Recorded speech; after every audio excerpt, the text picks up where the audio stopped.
Hey guys, how's it going? BS Rambles here, and today's video is going to be a fairly brief one. I just want to give some initial thoughts on the Brightwing gameplay update and the Kerrigan gameplay updates. Both heroes got a rework today, and one I think looks awesome, and one I think looks a little bit too awesome. And the one that looks a little bit too awesome is Brightwing, because I don't know if I would even call what they did to Brightwing a rework so much as just a massive, massive buff. So they gave his Q a new functionality where it does more damage, happens faster, so it's just going to be landing more often. The other abilities were left unchanged. His global heal is now baseline, which again, that's just a flat buff. And then his passive heal, which has always been his primary source of healing, also now has an AoE cleanse. And the AoE cleanse, I think, is what is really going to be, honestly, a little bit game breaking for the first while that Brightwing comes out, because that level of utility, especially from level 1 as baseline, is unprecedented in Here's the Storm for a support. So now we have Brightwing, who typically has been a hero that's a little bit lackluster in a team fight scenario, and has kind of had to make up for what he lacks in team fights with what he gains from his global ability. And that is always kind of the way that these heroes with global abilities have been balanced.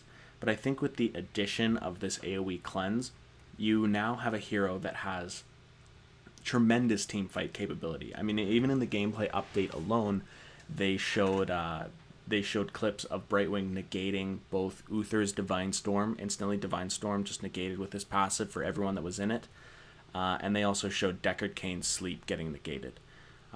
One thing that those kind of broke my heart a little bit, honestly, because I love playing Uther and I love playing Stun Uther, and it feels like that is such a major hit. Like the fact that you're giving another healer an AoE cleanse is kind of like a shadow nerf to Uther, because or any other character who has AoE stun or incapacitate abilities. Like, I mean, you've got Malfurion with his roots, you've got Deckard Cain with his sleep, you've got Uther with his AoE stun. All those guys are now effectively countered by Brightwing, who also brings a global ability to a fight. And frankly, I think that Brightwing's gameplay is pretty simple as well. So it's going to be a character that's pretty easy to get really good at. And the skill ceiling might still be high, but I think that the floor is going to be fairly low. So I think we're going to see a lot of Brightwings, and I honestly... The one thing that ranked has is kind of protection against these over buffs and heroes that are outliers in the meta. And I think Brightwing is going to be that, and that is the ban phase. And I think that, unfortunately, if you want to play Brightwing, you're going to have to go to quick match, because I think we're going to see a lot of people banning him. And I'm trying to pull up on my other screen here what the developers said about Brightwing, because I think it was really kind of a tell-all. That even they recognize that it's going to be too powerful. So here's what they said. This is the HotS development on Brightwing Rework. It says, "We push the boundaries in a lot of places with Brightwing. I would not be surprised if she comes out swinging pretty hard here." I mean, that comment basically is, hey, look, we gave Brightwing way too much stuff, and she's going to be overpowered, quite frankly, so get ready to see a super high win rate, and get ready to ban right away. So that's basically my thoughts on Brightwing. I think we now have a hero that has tremendous team fight capability with the global capability as well, and that baseline cleanse is just way too strong. So it's less of a rework and more of just a tremendous buff to Brightwing, and she is now going to be the best healer in the game, so much so that we're not going to see Brightwing in the game very often anymore if you're playing ranked. And that's my prediction. I don't know how they've tuned the numbers, but I think just based on that kit alone, we're going to see an extremely, extremely strong Brightwing. Oh, and at level 16, they also gave her a stasis ability. So if you want to try to focus down the Brightwing because you think that the healing is too oppressive, the cleanse is too oppressive, good luck, because she now has a stasis ability as well. Now, the really great one here is Kerrigan. Now, Kerrigan is a hero that is like... she's been around since the alpha of the game and really has not been touched. She's kind of been like a relic in Here's the Storm. Brightwing has been too, to be fair. to the point that she's just like, she's got things like Envenom, which is a talent that they completely stopped doing, but way back like a year and a half ago.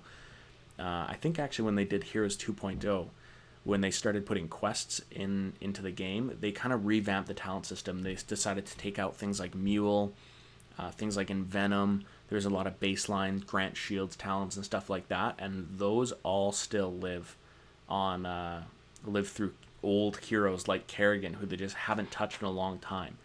And especially with the release of Alarak, who in my friends group we've kind of come to know Kerrigan as Shitty Alarak, because Alarak's got the pull, he's got that high cooldown stab ability, which and both just like higher utility ones than Kerrigan. So Kerrigan, I'm comparing her AoE stun in that tiny little area of effect ability with Alarak's stab, which gives a silence but does way more damage, and the pull, Alarak's telekinesis with Kerrigan's pull, I can't remember what it's called, but Kerrigan's pull just brings people to herself. Alarak's provides a bunch of utility. You can cast it in any direction. You can even use it on yourself. So it kind of got to the point where it's like, well, these are both heroes that are just kind of bruiser-ish assassins that have kind of like a one combo burst damage. And Alarak was just clearly the better one. He felt more modern. He did more damage. He had more utility in fights. His cooldowns weren't quite as long. So Kerrigan kind of fell into being obsolete and really rode or died on that QWE combo of her, that pull stun jump or whatever, or the jump pull stun, I think it is. So they changed Kerrigan enough to now make her less of a pull champion and more of a dive champion, which I think is what she is meant to be, but just never quite had the capacity to be. I mean, her main way was to get resets on her Q from killing heroes, but that just frankly didn't happen that often because the damage was so low that she really wasn't going to get a kill for her team unless she hit the full QWE combo.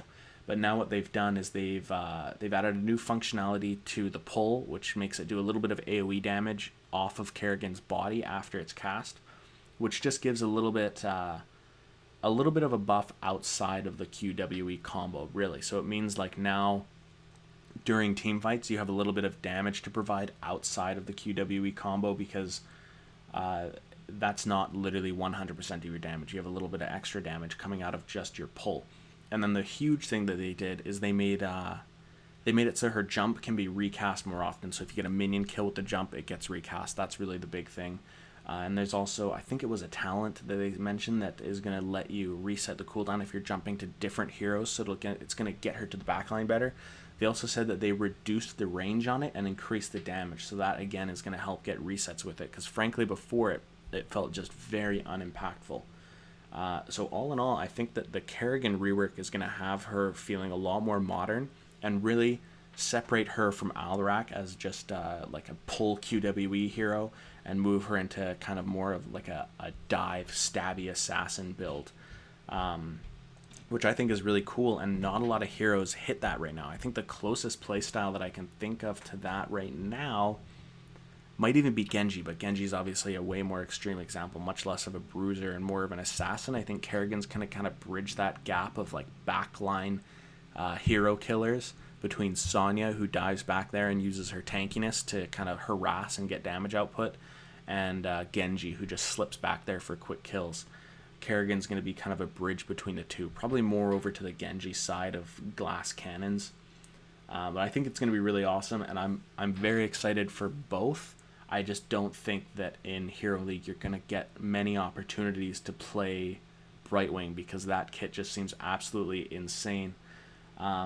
I'll give you guys the developer comment on Kerrigan before we close this out. It says, I think people who really want to master Kerrigan can show off what they want to do with her now. And that is so true. I have a friend that is really, really good on Kerrigan. It's probably his main, actually. And I feel like this rework has just made Kerrigan more Kerrigan.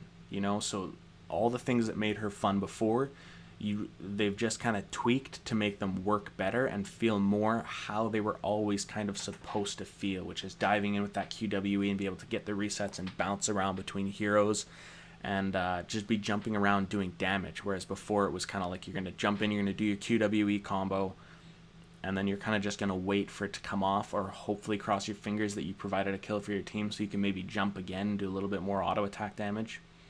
And her ultimate, the Mutalisk ultimate, is way more dynamic now with that skill shot off the start, and then afterwards you kind of control it the way Raynor controls Raynor's Raider, or the way that Rexar controls Misha, which I think is really fun. And again, another layer to Kerrigan, and maybe while you're waiting for those long cooldowns, now you have some more gameplay to stay effective by micromanaging your Mutalisk, which I think is going to be super fun. And that's all I have for you guys today, so thanks very much for watching. If you did enjoy the video, don't forget to like, comment, subscribe. The YouTube do, you know the drill, you know what everybody asks you to do. So yeah, thanks very much for watching. Take care, guys. Bye.